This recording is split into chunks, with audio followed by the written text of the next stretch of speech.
Hey, everybody. Thank you so much for joining us today. I'm super excited to have this roundtable discussion in light of Black Women's History Month. I hope that you were able to catch my live yesterday about Prince Harry and the O1 visa and whether or not you think he qualifies for O1A or O1B. So April is a pretty big month. There's lots of different celebrations going on. And this week I'll be going live today for Black Women's History Month and tomorrow for Celebrate Diversity Month. I'm going to be doing 2 lives every single week to celebrate the different things that April is celebrating. So stay tuned to our lives, which will be Mondays and Fridays with different professionals, different experts to talk about the different issues that April is celebrating. So in light of Black Women's History Month, I want to introduce you to Merowe and Jasmine. We'll have a couple of other people join on later, and they'll introduce themselves later. But Merowe, why don't you tell us a little bit about yourself, where you're from, what you do, and maybe like a fun fact about yourself. Hi, I'm Merowe Adib. I currently live in Bloomfield, New Jersey, but I'm from Accokeek, Maryland. I am a soprano opera singer, wife and mother to a almost 3-year-old toddler. Fact about myself. A fun fact. I like true crime podcasts. So that's my fun fact. Can you recommend one? Yeah, Southern Fried True Crime and Crime Junkies. I was just listening to them before I started talking to you guys. I love Reddit, the app, and they've got an awesome true crime subreddit, and I think that you would really enjoy it. Every day they post different true crime stories, and people who are following the threads or sub-threads have to kind of like guess the facts and guess the outcome. So I think it would be fun in addition to your podcasts. Did not know about that. Check it out. Jasmine, tell us a little bit about yourself, where you're from, what you do, and a fun fact about yourself. Well, I'm so grateful to be here. This is so exciting. So thank you for having me on, especially just amongst both of you. I think you guys are just such incredibly strong and unique and gifted women. My name is Jasmine Kyleen. I am a spiritual counselor, certified spiritual counselor, and I'm a journalist first and foremost. And so I deeply believe in the idea that conversation is kind of like the root of all healing, and I try to connect and converse with as many people as possible about things that matter and bring light to important dialogues. I'm also deeply embedded in the world of spirituality, and I do one-on-ones, I lead workshops, and that's kind of just my passion and what I'm doing. As far as I'm in South Florida. I'm based in South Florida. I'm half Spanish, half Black. I was born in Arizona, but I grew up in South Florida. And I spend a lot of time in Europe as well, which I guess could be my fun fact. My family is from Spain. So Madrid is kind of like my second home and my favorite place in the world. I love Madrid. I actually worked in Madrid in an international law firm, and I was super taken aback, but at the same time interested in like their concept of movida and like having dinner at like 10 p.m. It's really late. I love it though. The quality of life in Europe is amazing. It was just really, really different because I had never really experienced that before. But one of the most amazing experiences I have about Madrid is going to the museum Reina Sofia and seeing Pablo Picasso's Guernica in real life, which is my gosh, stunning, mind-blowing piece of artwork. For sure. So Madrid, I always used to say Madrid is like the only European capital city that is affordable. I think my rent, and I lived on like La Gran Via, like the downtown. Yes. Like the Times Square, like 300 euros a month. It was like nothing. Nothing. But so I think that Black Women's History Month, it's really interesting that it's riding off the coattails of Women's History Month. And did any of you guys know that there was a Black Women's History Month? Because I didn't know that. I had no idea. No, this is how I found out, which is insane, and I think telling, if anything. I agree. We have Black History Month, and then we have Women's History Month and Black Women's History Month, which I think is so important to acknowledge. And I actually am really embarrassed for myself that I didn't know about this, especially because I'm a woman. I am a woman of color, and I studied when I was in college and also throughout my life the concept of intersectionality. So the multiple identities that we have and how it intersects in our being. And I really hope that this roundtable and our experiences will provide and shed light to people who are like us, who didn't know about Black Women's History Month, and that hopefully next year there'll be more of a celebration from the leaders in the world, from the media, from celebrities, because it's important for us to have this recognition. Absolutely. I mean, just that goes off of what I was just saying, which is this idea that like conversation is kind of the root of all healing. And if we just at the very least shine light to things with our dialogue and with our voices, kind of the way that you're doing right now, that's how things change. So I'm so grateful you're doing this. I agree. So with that being said, if you guys feel comfortable, do you want to tell the audience how you identify and what that experience has been like navigating in your professional worlds?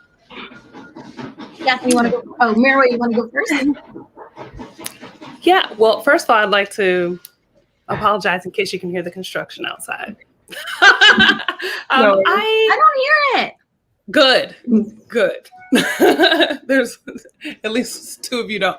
I identify as an African-American woman. Hello. Hi. Started it too. Mary, before you go ahead, Charde, do you want to just introduce yourself, where you're from, what you do, and a fun fact for our audience? Okay, so I am Charde Simpson. I am an entertainment attorney. I'm from New York. I think you asked where we live. And a fun fact, I like to roller skate. Nice. Oh, so I love TikTok so much, and I hang out there all the time.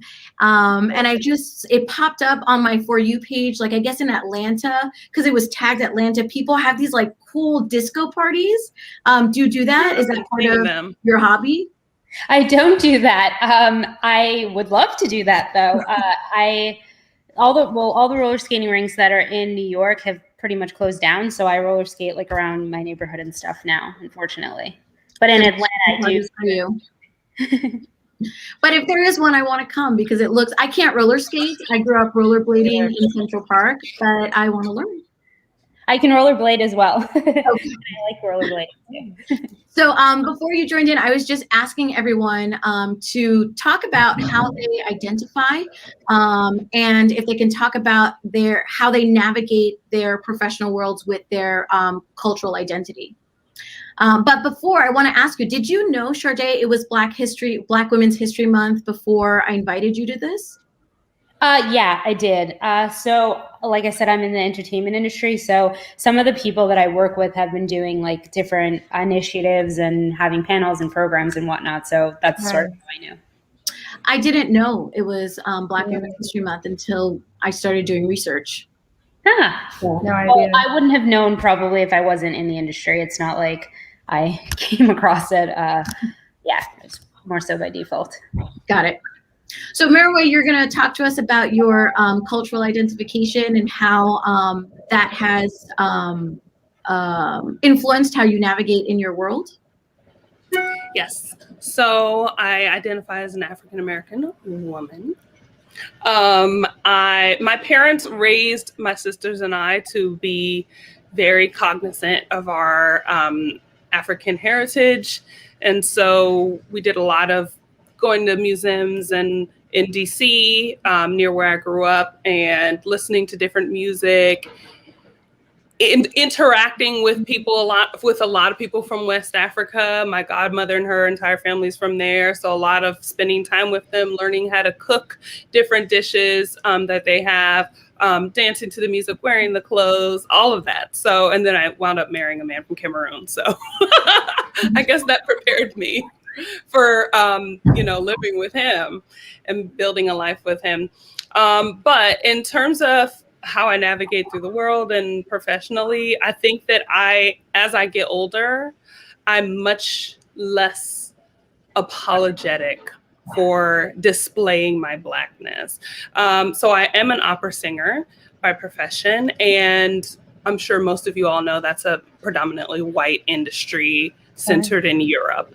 And so in the beginning, it kind of seems like, oh, well, there's not a lot of Black opera singers. I've met a lot in my journey, but in the beginning of my operatic journey, I did a lot of trying to fit in, a lot of trying to not appear overtly, Black with the big hair and all of that, just trying to downplay my Blackness when it came to auditioning and things, because it's one thing that I'm a soprano, which there's already a million of us sopranos, so that's already one strike against me. And then to be brown and audition for so many old white males who don't have imaginations when it comes to casting a lot of the time. I wanted to show that my Blackness is not threatening. I'm not, I wasn't trying to lighten my skin or straighten my hair or anything like that. But I used to wear updos that didn't have my hair all the way out and things like that. And I wound up taking these headshots where my hair was very non-threatening looking, if you know what I mean. Mm-hmm. Very not screaming Black girl magic. Okay. Very, very subtle. And, after that, I did this performance, and one of the women who was teaching me in this program that I was in said, "Why didn't you wear your hair like that for your headshots?" Because I had this, big twist out, and it looked great. And she was like, "You need to always show up looking like that. You look like an individual. You're memorable and beautiful." And that really stood out to me. So since then, I don't think I've gone to an audition without my hair big. And it really does help me to just feel more confident as an individual and as myself. And when the world opens back up and we're going back to in-person auditions, I might be going to auditions with my hair wrapped up in some African fabric, because that's what I do to go to rehearsals and things like that. Anyway, it doesn't look unprofessional. It's that I was afraid of showing all of myself when I was putting myself, up to be judged. But what I've learned is that when I do that, people are more interested. So right now I'm really enjoying showing all of who I am. So just this little thing, I got this little Afro queen earrings on. That's so cool. And that's very subtle, but people get a kick out of it. They love it. When I am my authentic self, I get better results than when I try to be gentle and subtle and make other people feel comfortable. So absolutely, that's what I've been doing. Jasmine, it seems like you were agreeing a lot with Merowit. Do you want to tell us about your cultural identity and how that has allowed you to navigate successfully in your career? Absolutely. I feel like everything that you just said fully resonated, and I'm so grateful that you found yourself back to a space where you saw the power in authenticity. And I feel like I've had a similar experience with that, especially just kind of being biracial. There's always this experience of choose one, or you're not enough for one side. And so I've always felt like, yes, I am, half Spanish, I'm half European, but also, yes, I am half African American. And I've had a lot of instances where I didn't feel fully embodied or rather accepted in either community. And I kind of had to mold myself to be more one way or be more this way in order to kind of fit into this mold. And I think where my journey brought me back to was fully embodying and being authentic in who I am as a biracial woman, and knowing that me being biracial means, yes, I am mixed, but also, yes, I am Black, and yes, I am Spanish, and I'm allowed to identify with all of those parts of me because they are all me. And I think, and what you were saying, I feel like the world responds so much better when you are displaying who you are authentically, and how that showed up, especially just in my healing business, being a counselor. I'm able to sort of provide a mirror for the people that see themselves in me. And that means people that identify as European, that identify as Black, that identify as mixed. So it's one of those things where I felt like the true identifying, truly coming back to my identity is just coming back to who am I outside of what sort of these cultural norms and cultural labels have expected of me. And what does it mean for me to feel fully rooted in who I am as a Black woman, as a Spanish woman, as a mixed woman? So yeah, I've had a similar experience. But I love that you're wearing your hair out. Absolutely. That's what makes, I mean, being an individual is just being who you are. You know what I mean? So it's awesome. And how is that experience of being mixed? How has that affected you in school and in working and with your clients? I mean, it was Emily's case when she was wearing her hair out, people loved it, people accepted it, people recognized that as quote unquote valid as part of her. What about for you? Well, I think it's something that's definitely shifted over time. I think when I was a child, I experienced fully like what an identity crisis is. Like I said, when I was younger, I had friends try out for the step team at my school, and I was trying out alongside them. And I remember I had a friend outside of the group say like, well, isn't that for Black girls? And I was like, well, am I not a Black girl? But because I was seen as mixed, because I was seen as light skinned, I wasn't really seen as part of that community. And when I would go to like a predominantly Hispanic school and all these girls would have quinceañeras, but I didn't, because I didn't really, identify with like Hispanic culture, even though I'm Spanish. And it was just, I always felt like there were so many norms that were expected of me. And then I think the dialogue has culturally shifted a bit to like, what does it mean to, be Black and be all these different kinds of shades? And then, what does it mean to truly be mixed and biracial, but still be able to identify as Black? And I think now that the dialogue has widened, I'm able to see myself more in it. And I think it's, like I said, it's deepened my connection with clients because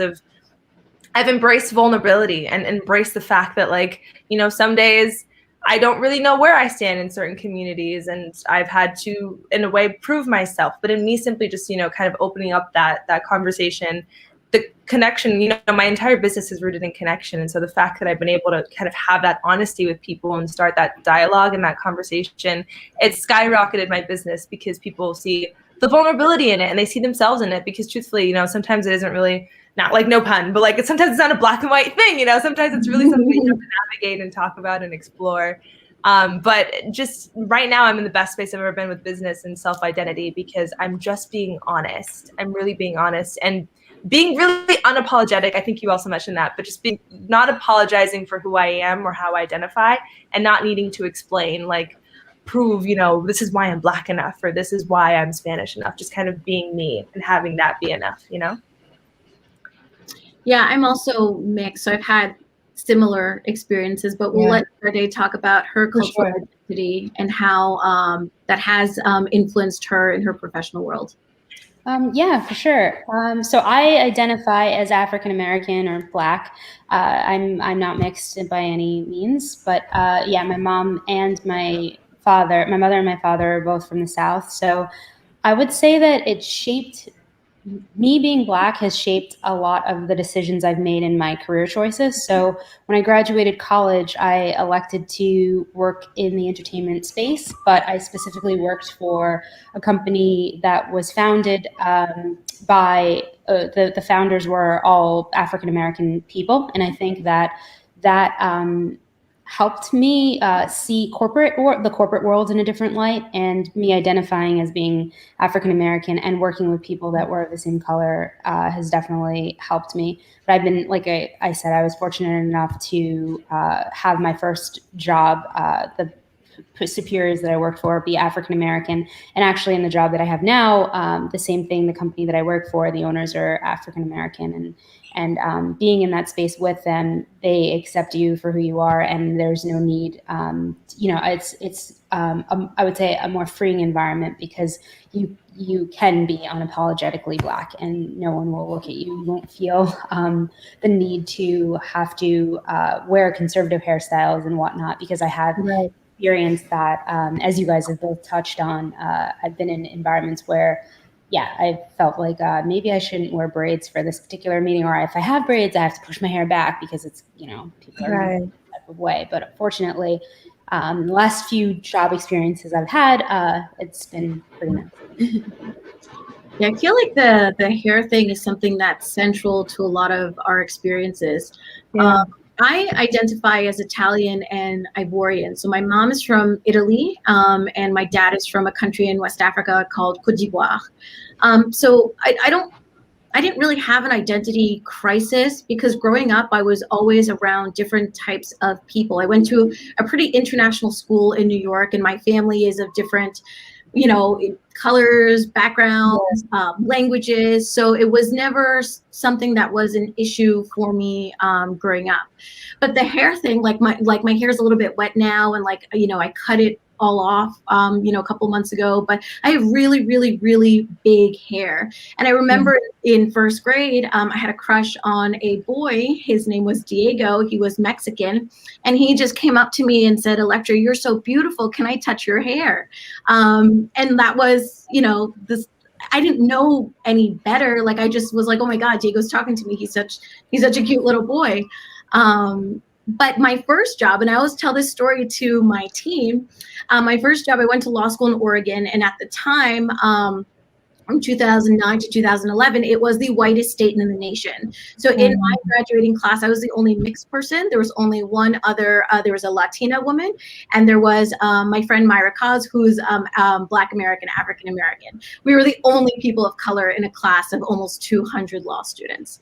So I had a job before graduating. I was already hired, and we got a handbook at the beginning of our employment, just outlining what they wanted us to wear to court, how high our heels should be, or how low they should be. Gosh. The length of, it was a very strict firm.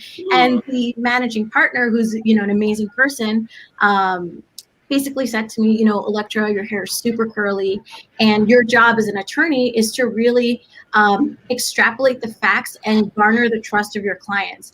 And although it is beautiful and represents you and your culture, we really need to focus on our clients. So you need to wear your hair out. Wow. So, Wow. So for the longest time, actually probably until last year, all of my professional pictures for my career as an attorney were with my hair up. So very conservative looking professional pictures. Now, that's exactly what I did. Yeah. Well, just because I figured I need to, I run a business, right? I run a law firm. So for me, it's I need to exude that professionalism. But it really was just going against me, quote unquote, because I have a very different background compared to a lot of attorneys. I'm a former actress and filmmaker, and I represent artists and creatives. I speak multiple languages. I've lived in multiple places, and that's what clients want to see. It makes them feel comforted when they're working with somebody who has my sort of background, as opposed to, some random lawyer who knows nothing about the arts. So the hair thing is something that's really central. But I also lived in Italy for many years, and the identity politics in Italy are not as developed as they are here in the States. So in Italy, there's a big problem within the legislation in terms of identifying who is actually Italian and not. So the laws in Italy protect those who have Italian blood. So even though I'm not born in Italy, I am Italian because I have my Italian passport because my mom is Italian. But there are lots of first-gen Italians, so born from non-Italian parents, born and raised in Italy, and I'm going to talk about this tomorrow in my Celebrate Diversity Roundtable, who are not Italian. Because Italy doesn't recognize those who are born on Italian soil as Italians. And a lot of these people born on Italian soil who are culturally Italian, born and raised there, are African people, Northern Africans and West Africans. So while Italy and the politicians will talk about protecting the Italian diaspora, really what they're doing is trying to limit what the face of an Italian person looks like, right? Because I don't think that the laws would be so static if we were talking about Western Europeans who are moving to Italy and having children in Italy. Right. So I guess in my strangeness in navigating in my world was in Italy, where I have multiple identities, right? I'm American, I'm Italian, I'm Ivorian, I'm a lawyer, I'm a bunch of different things all at the same time. And for them in that society and that culture, it is hard for them to understand the concept of having multiple identities. Like for them, you can't be American and Italian, or you can't look like me and be Italian as well. So those are the those are the two biggest things that have really stood out to me in my life as a mixed individual. My experience in Italy and their lack of change and flexibility, recognizing you know the different colors of Italians, and my first job as an attorney, where the managing attorney asked me to tie up my hair. Of course. So yeah. I know a lot of the times, like in America, we have different terminology to discuss, you know, Black women, women of color. Do you think the term person of color, women of color is equal to or is synonymous to Black woman? Charde, do you want to tell us what you think? I would say that I think that it is synonymous with Black women, but I would say that I think that people treat women of color probably different than they do Black women. So, I mean, when I think of women of color, yes, I lump everyone of color, not just African American women, into that category. But yeah, I think that. I think that when people are classified though as women of color, that they fall outside of the African American category. Thank you. Yeah. And so they're treated differently. I don't know if that really answers your question, but treated differently, better, worse, or just. I think women of color probably are treated a little better than African American women. Is my take on it. Absolutely.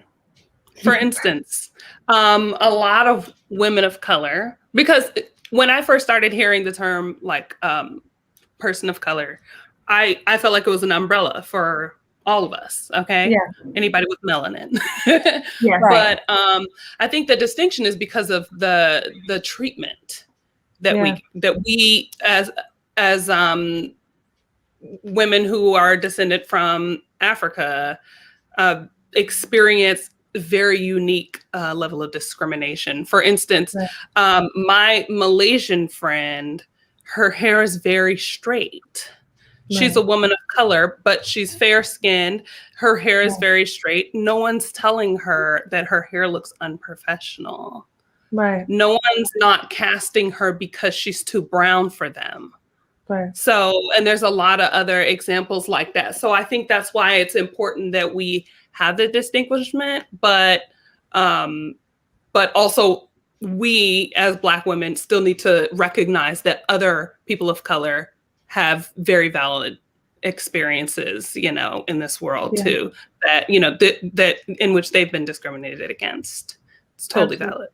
Yeah, I think the same thing. I've also viewed it as sort of like this umbrella term where everyone kind of brown falls under.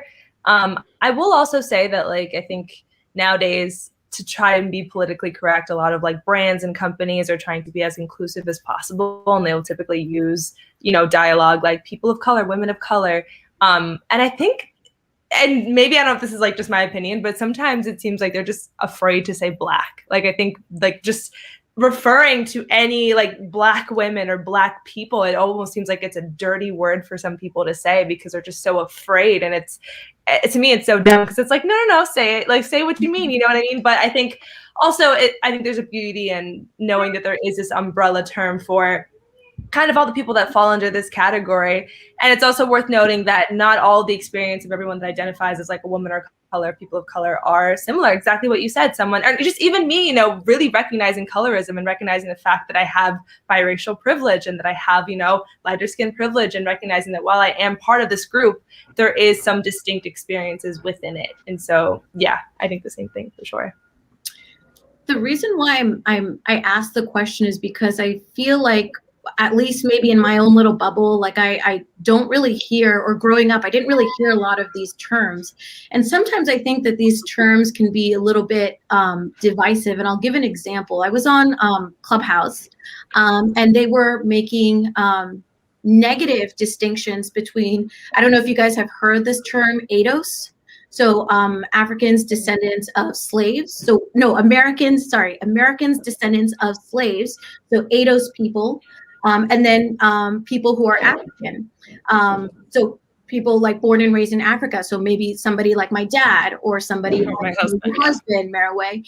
And they were creating this divide, saying that, you know, African people have privilege compared to, you know, African Americans or Black Americans, and that Africans should pay their respects to Black Americans because of, you know, slavery and the civil rights movements and things like that. So this is something that I've never heard of before. I only heard this. I mean, when I mean I've never heard of it, I've never had these sorts of discussions in my real life other than hearing this terminology and this discussion on Clubhouse.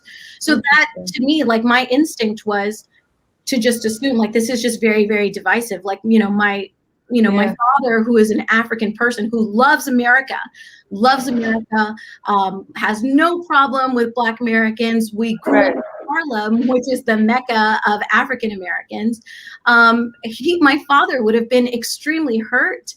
He's a very sensitive man, extremely hurt to hear something like that. Somebody or a group of people telling him that, you know, he was lesser than because, you know, my grandparents didn't go through the civil rights movement. My grandparents went through a bunch of different things, but I don't know. I think that sometimes when you start to have all these different categories, it can be more exclusive than inclusive.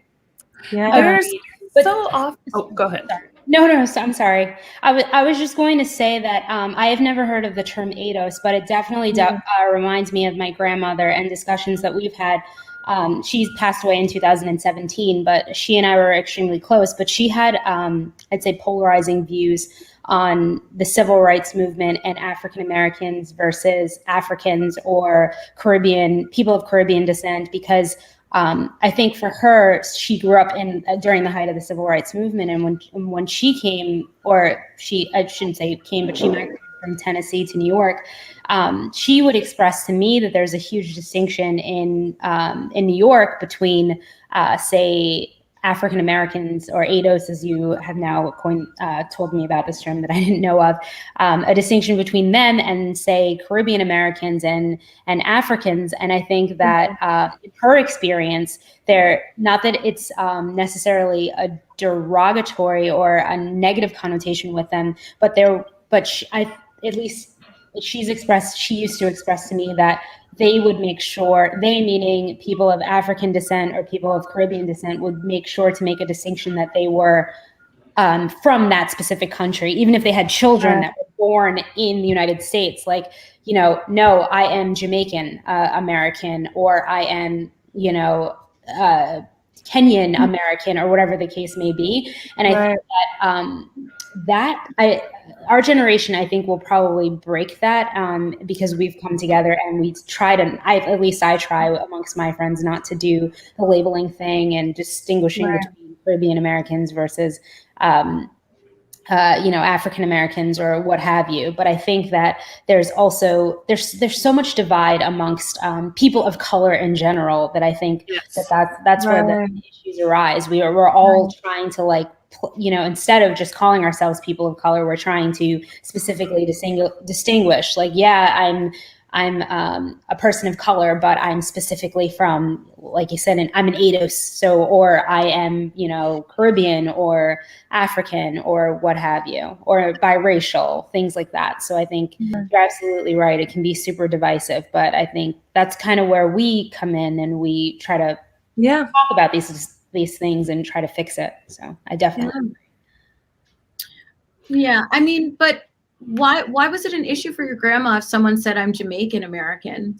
So I think for her, she felt that people there were two things. Her experiences with me, and again, she was very biased in a lot of ways, but she would say that it felt as if people that came to this country wanted to make it clear that they weren't associated with African Americans or people that were of African American descent because there was negative connotations with it. So in her experience, there were Caribbean people who would come and say, oh no, my kids were born in this country, but they don't adapt the cultures of Black Americans because Black Americans are not, they're considered bad. They have these negative connotations and stereotypes. So I think she grew up with that, saying kind of what you were talking about, the thought that like the kind of a hurtful feeling that, you know, she was part of a civil rights movement that paved the way for people that are, you know, of African descent or of Caribbean descent to come here. So she sort of held the viewpoint of some of those people that you're probably talking about in Clubhouse.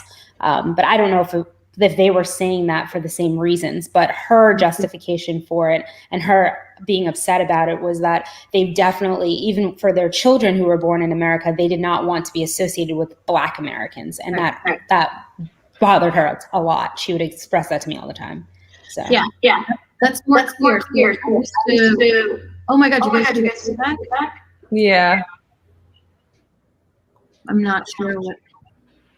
I used to work with someone who was from Nigeria, and when she immigrated to America, her dad was already here first, and her dad told her, and she obviously told me, you can marry whoever you want, but you can't bring a Black guy to this house. So now I understand what you were saying. For me, it's just, you know, ludicrous, because the way I grew up, my parents did not care. In fact, my mom was mostly disappointed that I fell in love at 21 years old, instead of having a career with all different types of men and people. Dating the rainbow. To not be a monogamous person. I'm sure all of you probably have similar experiences where probably our parents didn't really care. Like my parents never really cared about any of that stuff, the gender, nothing. The only thing that was important, and maybe this is because I come from an immigrant family, is just, you know, be a good person and do well in school. That was the only thing that was worth it to my parents. It seems like there's this ranking system of, oh, well, my people struggled more than yours. So and it's not, what is the point of that? How are we benefiting? Because my ancestors were brought here against their will, and now you're here hundreds of years later, but you've had different struggles dealing with immigration and discrimination and all of that. Like, they're both struggles, and it's neither one of our faults. What is the end point of this ranking? My cousin just posted something about like, oh, which group struggled more, the transatlantic slaves or victims of the Holocaust? And it's like, there's no comparison because both of them struggled and it was horrific. Right. They were both horrific. So there is it's not a conversation. Why are we trying to compare? Yeah. I completely agree. I was just curious as to what everyone's opinion was about the terms, because I think maybe Jasmine, you mentioned that it was something like new to you, like hearing this terminology is something that was new to me as well. Yeah, I think it's definitely something that's I think it's good that we've come to a space sort of like media-wise and culturally where we are doing our best to be as inclusive and as accessible as possible. And I think that's why all of these like new terms are born. And truthfully, I think it's good that they exist because I think they include people and they give a space for people to feel seen. I just think sometimes people can hide behind it. And, you know, I think it's also important to sometimes make the distinction of like, are you talking about women in color? Or are you talking about Black women? And yeah, that's kind of what I think. I think that the positive aspect of this new terminology is that at least it creates discourse for the terms to be fully refined and fully qualified with, you know, definitions that might make sense to people later on. But if you don't have these conversations to kind of sound out these new experiences or the new identification of these experiences, it will be difficult to give them weight. Exactly. So yeah, are there any Black women that you feel should have gotten more recognition in media and in history but have not? Mero, I see you smiling. I mean, I'm thinking about Black opera singers, and there are plenty. I mean, people know about Marian Anderson. I think that like, of people who know nothing about opera, they've heard about Marian Anderson. And people have heard about Leontine Price and Jesse Norman. Are they household names? I don't think so. I personally don't think so, like internationally. And these women deserve their flowers. Like, I hear a lot about these people, but I'm in the industry, so I'm a little bit biased in terms, like, I hear about them all the time. But are like people who don't know about opera, for instance, like, I'm sorry, but everybody knows who Beyonce is. Yes, we know, okay? And not that opera singers are on the level of pop stars in terms of, recognition worldwide, but these are people that, like, those women, they're well recognized in the opera industry, but I wouldn't mind seeing more recognition outside of the industry. Yeah. Because they deserved it. They paved the way for people like me. Right. So how would they get that recognition? Because it sounds like the issue is opera is not mainstream. Yeah. And then number two, minorities or Black women or women of color in the opera world are not well known either. So things that are happening right now, and social media and the pandemic is kind of helping to put other people forward, because we all have this technology now and more people are. So live theater is a thing that people want to experience in the moment and they want to see it. And then often if you can't be at a performance physically, you miss out. And you might get to see pictures or clips, but you missed it. But because now we're recording everything and it's available for days at a time, opera singers and different actors and performers are getting more visibility than they would have before. So people in California can see them even if they're performed in New York. So so there's this mezzo soprano named Janae Bridges, and she's becoming really popular. She's a young girl. She's about 31-ish. Is she going to be like her Copeland of Opera? Yeah. Okay. Probably so. Like, I think BET named her the Beyonce of Opera. This was before the pandemic, but she's really using social media and things like that to market herself. And she also like has a little niche in fashion. So she does these great photo shoots, and then a lot of these opera companies want to hire her because they can sell tickets. Hello. But also, like, she's starting to look like she can branch out and like open up the world of opera to other people, regardless of the fact that she's Black. So, I mean, that's also a benefit, because it's like, look, she's an opera singer and she's a brown girl out here doing the damn thing. So I'm hoping that there can be some more people like that cross outside of still singing classically, classical music, but they can open up the world to more people. That's what I'm hoping for. What's her name? I'll be one that does that. Her name is Janae Bridges. Janae Bridges. Okay. Thank you. Ladies, I am so sorry, but I have to jump for a 2:45 call. But I wanted to tell you thank you so much. It was really nice to meet all of you. And Elektra, thank you again for inviting me on this. Thank you for coming. So nice to meet you. Yes. Take care. Bye, Charde. Bye. Bye.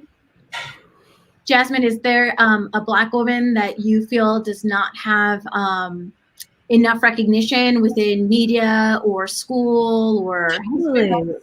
I mean, I think it's beautiful that you just brought up someone, especially because of the fact that like the world of opera is so, I mean, I don't want to say whitewashed, but when you do think of like white faces. And I think that's so important. And I know, me working in the world of spirituality, I can safely say a lot of it has been to a degree gentrified. And like, it's something that you see a lot of like sort of leaders in the community typically are, of like white heritage. And so I think it's important to bring to light a lot of Black spiritualists that exist, in particular Black women who are spiritualists, especially because I think a lot of Black cultures and like African cultures are the ones that bred a lot of these like fundamental ideas when it comes to spirituality. But I didn't even think about my answer before this, but I recognize that I'm reading this book right now by, it's called The Calling, and it's about sort of working in a world that is true to soul and how you can really make money that is worth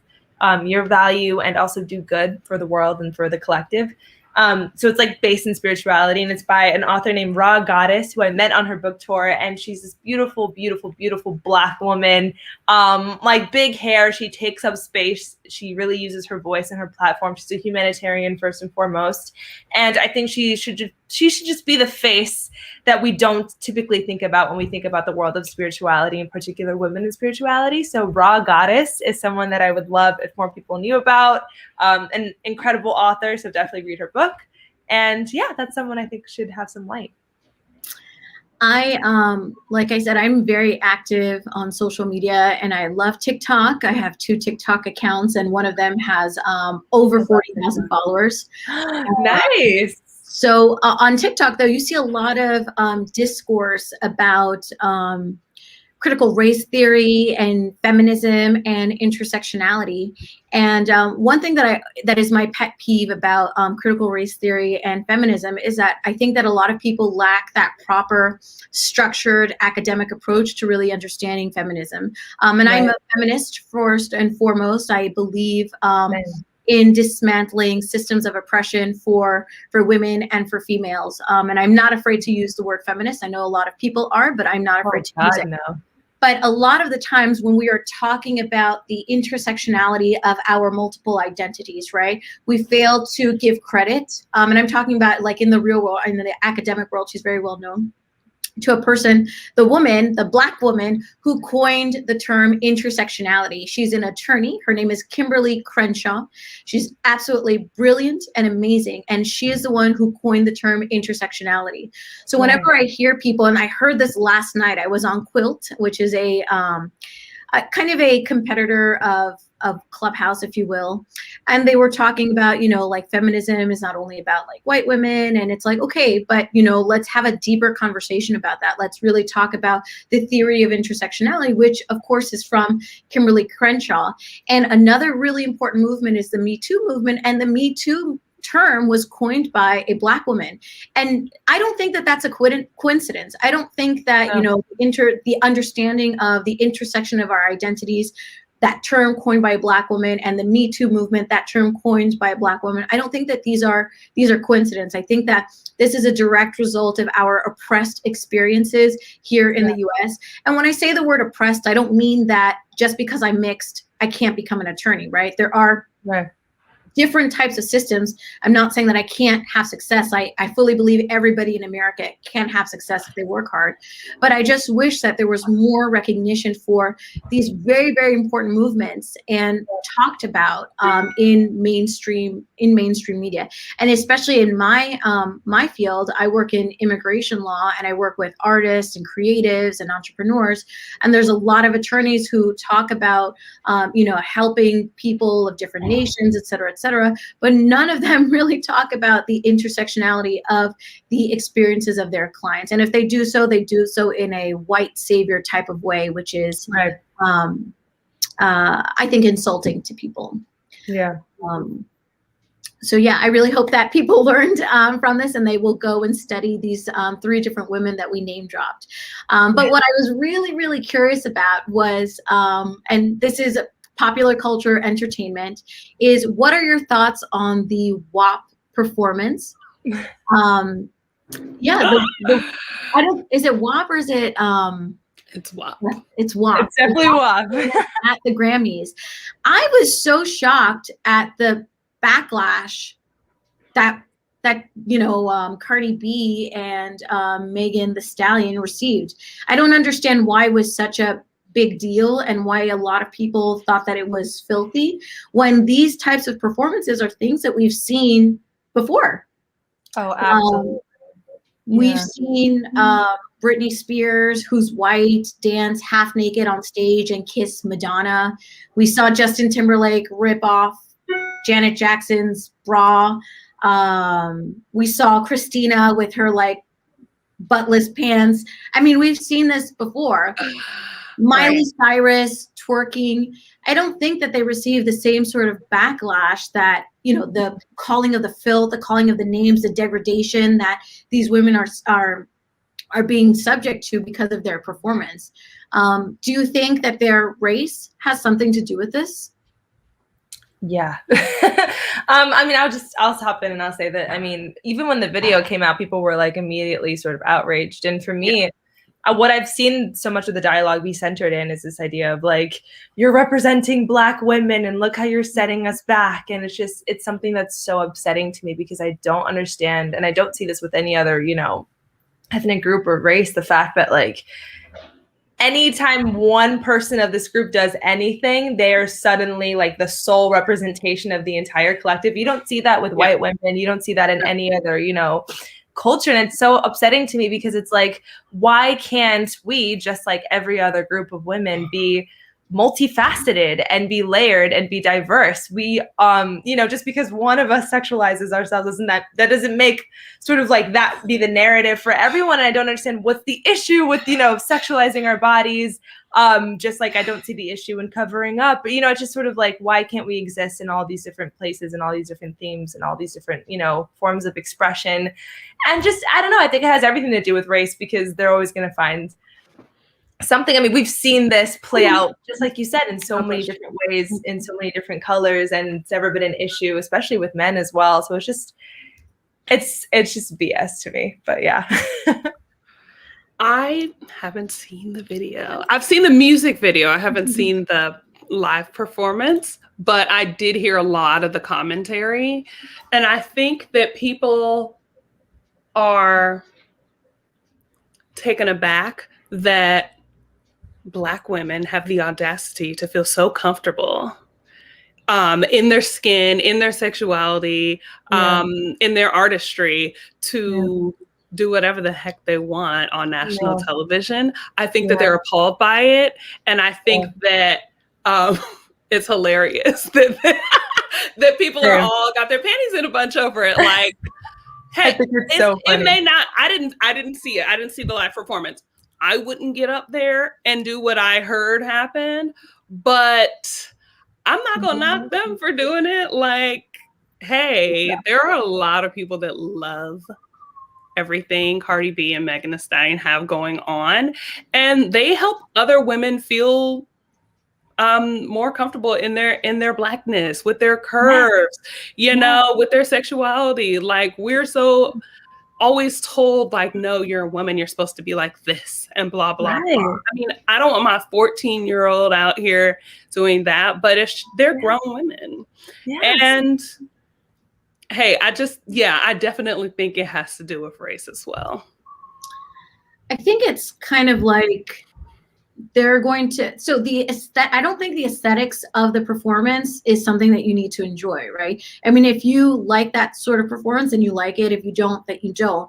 My issue is them criticizing this type of performance, whereas people like Britney Spears, Madonna, Miley Cyrus didn't receive the same backlash. And I don't buy that they don't accept the sexualization of Black women, because Black women have been fetishized and sexualized since slavery. That's basically intersectionality. Like men, Black men, men of color, Black women, women of color, they're subject to, you know, the white male gaze.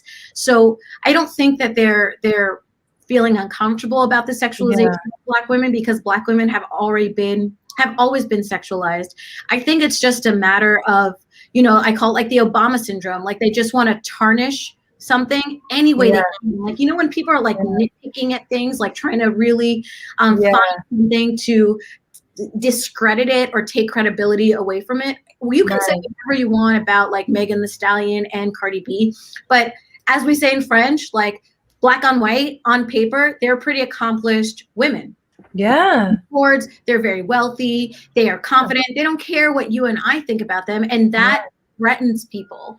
And that's why I call it the Obama syndrome. They need to like nitpick and figure out like how to tear them down, because assertive women and confident women, whether you're Black or white or whatever, I think is very, very uncomfortable for a lot of people. I mean, that's why you have these terms like, you know, aggressive women, brazen women. And I just think it's just I wish more people would talk about this aspect instead of just talking about like, oh, Cardi B is dancing on a bed. So what? When Madonna was singing Like a Virgin in the 80s on stage, she was gyrating with like thigh highs and, you know, a wedding dress. Yeah, absolutely. And I just don't understand like why people want to continue to ignore their biases. And it's the same thing happening with like Little Nas. Like I don't really understand what's going on there. I don't understand why people are criticizing him. I'm not a religious person, but aren't Christians supposed to love thy neighbor? Imagine that. I don't get it. I really what I will say also is that, you know, when Miley Cyrus or when Britney Spears, when they did receive backlash, it was never it never was said that they are representative of white women. It was never said that, like, you know, you're setting back how far we've come as white women. But that's so immediately the narrative with anything that Megan Thee Stallion and Cardi B has done is like, look how far you've set us Black women back, or not us Black women, because I don't really think it's us really perpetuating the narrative, rather than just the media. Right. It set me back. I'm fine. Exactly. It's so good. Like, you know, as a thick woman especially. So it's I feel the same exact way. Yeah.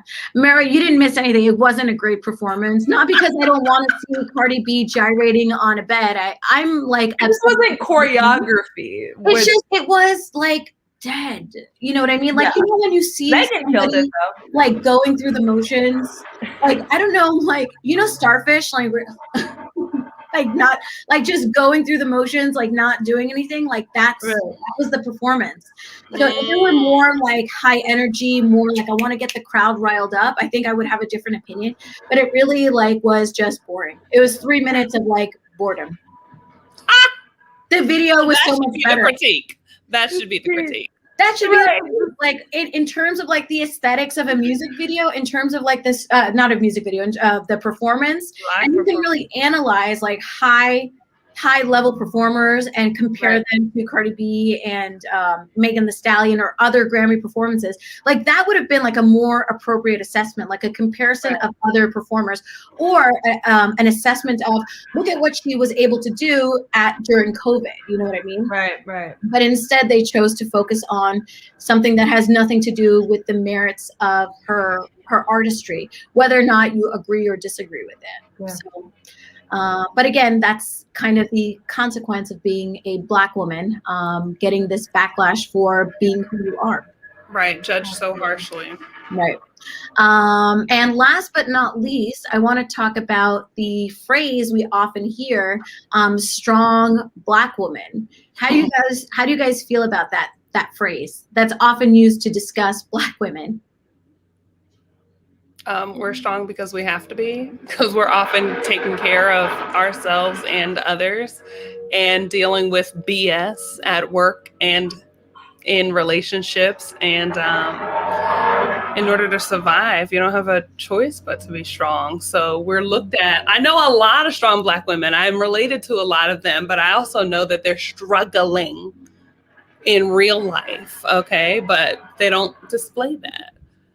They take care of all of their business and then try to take care of themselves at the end. And to other people, that looks like, oh, wow, you're so strong. It's like you don't see the inner turmoil. Yeah. Am I supposed to fall apart in public? Absolutely not. Are you kidding me? No. Hold it together.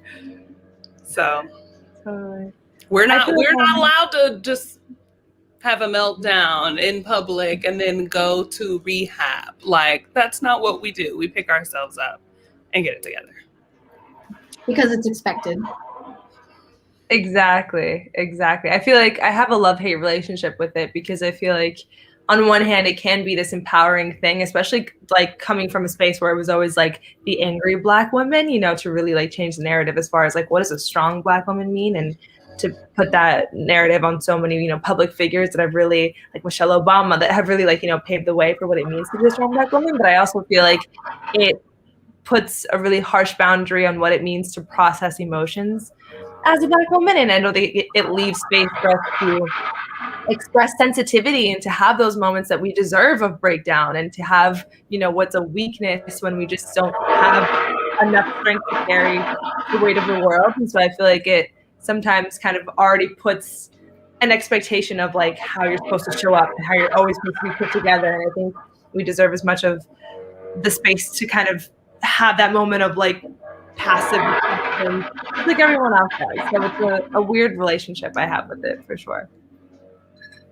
I actually hate the term. Yeah.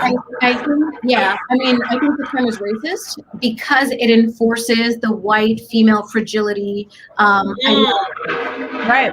So, Mero, I'm just going to mute you for a sec. I feel like it enforces the white woman fragility stereotype. So when you say a woman, it would be different if like that strength attributed to femaleness and womanhood is something that was attributed to all women, Black women and non-Black women, white women, but it's not. It's almost exclusively an adjective used for Black women. And by identifying them as strong, quote unquote, you're almost taking away that vulnerability, that femininity, that vanity that is expected of white women. So I hate the term. I don't think that Black women should be viewed as strong exclusively. I think all women are strong. And I think that when you use the term strong Black women, you're focusing exclusively on the racialization of that woman and taking away of her femininity and just reinforcing that white women are feminine and Black women are not because they're strong. Mm-hmm. I feel the same way. Well said. So I really wish that people were more multidimensional in how they understand Black women, women of color, our experiences, their experiences. But unfortunately, the world is very, very lazy. And the world, and I think from both the Black community and the non-Black communities, the acceptance of certain terminology is bad for the understanding of the Black woman's experience, which is a varied experience. And there are all different types of Black women. There's all different types of femininity. There's all different types of strength. But when you exclusively use that term to describe a Black woman, you really are not seeing her as a woman. You're not seeing her as a female. And I really would encourage people to not use it because, you know, part of being a female, however you identify as female or woman or whatever womanhood is, part of that is the feminine aspect of being that woman. Yeah. And the use of the word strong, at least in the phrase strong Black woman, is the total erasure of that femininity, the femininity that a Black woman has inside of her, if she believes in that stuff. Yeah. So I think that these changes or these interrogations of the phrases that we use to describe people or not describe people, I think are really, really important because they will help us further unlock the experience, further unlock the identities, because we haven't really explored it. We don't really know a lot about, you know, Black female lawyers and what their experiences are, or Black female law firm owners, or Black female opera singers, or Black female spiritual healers. So these conversations, I believe, are really, really important for us to really get this much closer to understanding it, because I feel like it's not something that is a focus in the world, because we are women and because we are either Black or mixed or women of color. We're kind of on the lowest end of the totem pole of least interest to society. Yeah, unfortunately. So we've been here for over an hour. I loved having this discussion with you all. I loved hearing your perspective and your experiences. And I know that the people watching are going to see you as examples and help, and our discourses will help them interrogate themselves to further understand who they are, how they want to be identified, and why they should be identified in the way they want to be identified. So any parting words, please drop your social media links so people can find you and reach out to you. It's happened during the other roundtables where people have reached out. I'll unmute you. Oh, I can't unmute you. You muted yourself. let's see. Where do you do that? You would have to like go in the comments after the live, and you can type it in. But what's your website, your social media, so people can find you? Okay. Real quick, I'm gonna update my name. This is my Instagram.